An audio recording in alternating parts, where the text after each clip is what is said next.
Hola, ¿qué tal amigos? Estamos en nuestro plan de estudio leyendo la Biblia en un año. Hoy estamos en nuestro día 319 y vamos a leer Gálatas 1. Saludo de Pablo. Pablo, apóstol, no enviado ni nombrado por los hombres, sino por Jesucristo mismo y por Dios Padre que resucitó a Jesús, saluda junto con todos los hermanos a las iglesias de Galacia.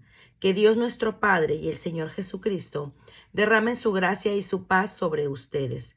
Jesucristo se entregó a la muerte por nuestros pecados, para librarnos del estado perverso actual del mundo, según la voluntad de nuestro Dios y Padre. Gloria a Dios para siempre. Amén. Extrañeza de Pablo. Estoy muy sorprendido de que ustedes se hayan alejado tan pronto de Dios, que los llamó mostrando en Cristo su bondad y se hayan pasado a otro evangelio. En realidad, no es que haya otro evangelio. Lo que pasa es que hay algunos que los perturban a ustedes y que quieren trastornar el evangelio de Cristo. Pero si alguien les anuncia un evangelio distinto del que ya les hemos anunciado, que caiga sobre él la maldición de Dios. No importa si se trata del mismo, de mí mismo o de un ángel venido del cielo. Lo he dicho antes y ahora lo repito. Si alguien les anuncia un evangelio diferente del que ya recibieron, que caiga sobre él la maldición de Dios. El evangelio anunciado por Pablo. Pablo lo recibió de Jesucristo. Yo no busco la aprobación de los hombres, sino la aprobación de Dios. No busco quedar bien con los hombres. Si yo quisiera quedar bien con los hombres, ya no sería un siervo de Cristo. Sepan ustedes esto, hermanos. El evangelio que yo anuncio no es invención humana. No lo recibí ni lo aprendí de hombre alguno, sino que Jesucristo mismo me lo hizo conocer. Ustedes habrán oído decir cuál era mi conducta anterior en el judaísmo y cómo perseguí con violencia a la iglesia de Dios y procuré destruirla. En el judaísmo yo dejaba a muchos de mis paisanos de mi misma edad, porque era mucho más estricto en mantener las tradiciones de mis antepasados. Pero Dios, que me escogió antes de nacer y por su gran bondad me llamó, tuvo bien para hacerme conocer a su Hijo, para que anunciara su evangelio entre los no judíos. Y no fui entonces a consultar con ningún ser humano, ni fui tampoco a Jerusalén a ver a los que eran apóstoles antes que yo. Por el contrario, me dirigí sin tardar a la región de Arabia y luego volví a Damasco. Relaciones de Pablo con otros apóstoles. 3 años después fui a Jerusalén para conocer a Cefas, con quien estuve 15 días, pero no vi a ninguno de los otros apóstoles, aunque sí a Santiago, el hermano del Señor. Les aseguro delante de Dios que lo que les estoy escribiendo es la verdad. Después me dirigí a la región de Siria y Cilicia. En cambio, los hermanos de las iglesias de Cristo que están en Judea no me conocían personalmente. Solamente oían decir: el que antes nos perseguía anda ahora predicando el evangelio que en otro tiempo quería destruir, y alababan a Dios por causa mía. Gálatas 2. 14 años después fui otra vez a Jerusalén con Bernabé y llevé a Tito conmigo. Fui porque Dios me había mostrado que tenía que ir.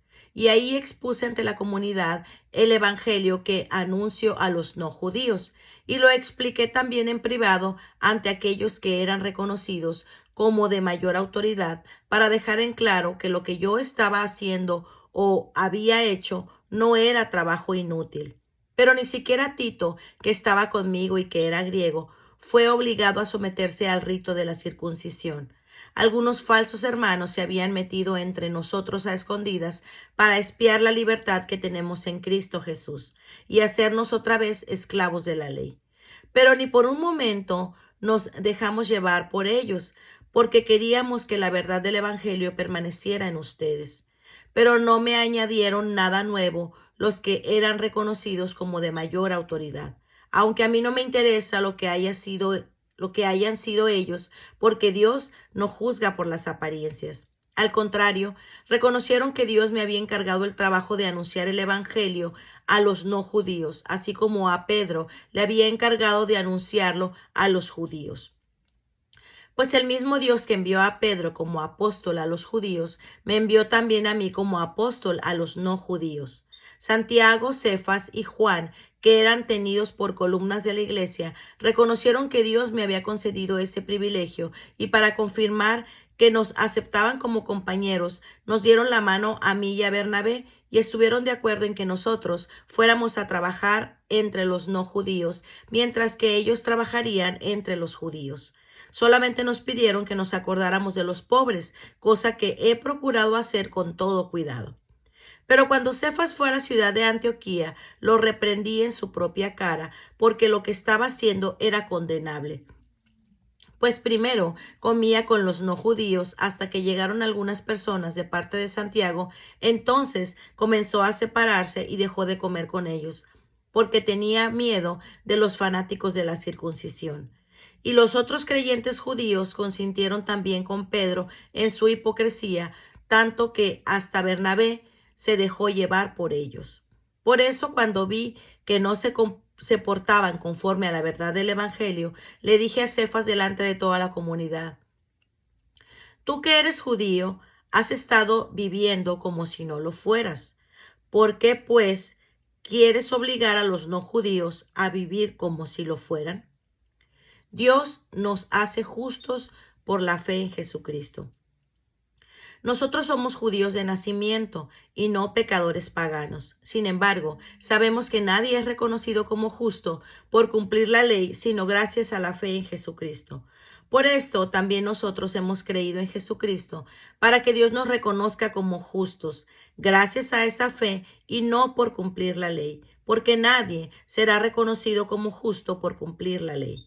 Ahora bien, si buscando ser reconocidos como justos por medio de Cristo, resulta que también nosotros somos pecadores, ¿acaso esto querrá decir que Cristo nos hace pecadores? Claro que no. Pues si destruyó algo y luego lo vuelvo a construir yo mismo, soy el culpable.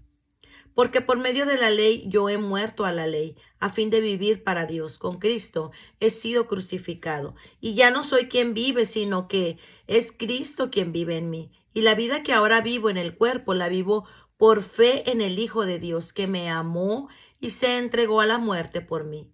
No quiero rechazar la bondad de Dios, pues si se obtuviera la justicia por medio de la ley, Cristo habría muerto inútilmente. Gálatas 3. La experiencia cristiana del Espíritu. Gálatas, duros de entender. ¿Quién los embrujó? En nuestra predicación hemos mostrado ante sus propios ojos a Jesucristo crucificado. Solo quiero que me contesten esta pregunta. ¿Recibieron ustedes el Espíritu de Dios por el cumplimiento de la ley o por aceptar el mensaje de la fe? Son tan duros para entender que habiendo comenzado con el Espíritu, quieren ahora terminar con algo puramente humano. Tantas buenas experiencias para nada. Imposible que hayan sido para nada. Cuando Dios les da su espíritu y hace milagros entre ustedes, ¿por qué lo hace? No en virtud del cumplimiento de la ley, sino por aceptar el mensaje de la fe. Dios reconoció a Abraham como justo por su fe. Así también Abraham creyó a Dios y Dios le tuvo esto en cuenta y lo reconoció como justo. Por lo tanto, ustedes deben saber que los verdaderos descendientes de Abraham son los que tienen fe. La Escritura, viendo de antemano que también entre los no judíos iba Dios a reconocer como justos a los que tuvieran fe, había anunciado a Abraham esta buena noticia: todas las naciones serán bendecidas por medio de ti. De manera que los que creen son bendecidos junto con Abraham, que también creyó. Quienes ponen su confianza en la ley están bajo maldición, porque la Escritura dice: maldito sea el que no cumple fielmente todo lo que está escrito en el libro de la ley. Por lo tanto, está claro que nadie es reconocido como justo en virtud de la ley, pues la Escritura dice: el justo por la fe vivirá. Pero la ley no se basa en la fe, sino que dice: el que cumpla la ley vivirá por ella. Cristo nos rescató de la maldición de la ley, haciéndose maldición por causa nuestra, porque la Escritura dice: maldito todo el que muere colgado de un madero. Esto sucedió para que la bendición que Dios prometió a Abraham alcance también por medio de Cristo Jesús a los no judíos, y para que por medio de la fe recibamos todos el Espíritu que Dios nos ha prometido.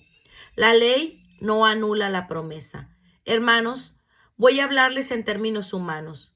Cuando un hombre hace un pacto y lo respalda con su firma, nadie puede anularlo ni agregarle nada. Ahora bien, Dios hizo sus promesas a Abraham y a su descendencia. La Escritura no habla de descendencia en plural, sino el singular. Dice, y a tu descendencia, la cual es Cristo. Lo que digo es esto: Dios hizo una alianza con Abraham y la confirmó. Por eso, la ley de Moisés, que vino 430 años después, no puede anular aquella alianza y dejar sin valor la promesa de Dios. Pues si lo que Dios prometió darnos dependiera de la ley de Moisés, ya no sería una promesa. Por el hecho es que Dios prometió a Abraham dárselo gratuitamente. Entonces, ¿para qué sirve la ley? Fue dada después de poner de manifiesto la desobediencia de los hombres, hasta que viniera esa descendencia a quien se le había hecho la promesa. La ley fue proclamada por medio de ángeles y Moisés sirvió de intermediario. Pero no hay necesidad de intermediario cuando se trata de una sola persona, y Dios es solo uno. Cristo pone término a la ley. ¿Acaso esto quiere decir que la ley está en contra de las promesas de Dios? Claro que no, porque si la ley pudiera dar vida, entonces la justicia realmente se obtendría en virtud de la ley. Pero según lo que dice la Escritura, todos son prisioneros de pecado para que quienes creen en Jesucristo puedan recibir lo que Dios ha prometido. Antes de venir la fe, la ley nos tenía presos esperando a que la fe fuera dada a conocer. La ley era para nosotros como el esclavo que vigila a los niños hasta que viniera Cristo para que por la fe obtuviéramos justicia. Pero ahora que ha llegado la fe, ya no estamos a cargo de ese esclavo que era la ley, pues por la fe en Cristo Jesús, todos ustedes son hijos de Dios, ya que al unirse a Cristo en bautismo, ha quedado revestidos de Cristo. Ya no importa el ser judío o griego, esclavo o libre, hombre o mujer, porque unidos a Cristo Jesús, todos ustedes son uno solo. Y si son de Cristo, entonces son descendientes de Abraham y herederos de las promesas que Dios les hizo. Pues muy bien, amigos, este ha sido nuestro día 319. Nos vemos el día de mañana. Que el Señor les bendiga grandemente. Hasta pronto. Bendiciones.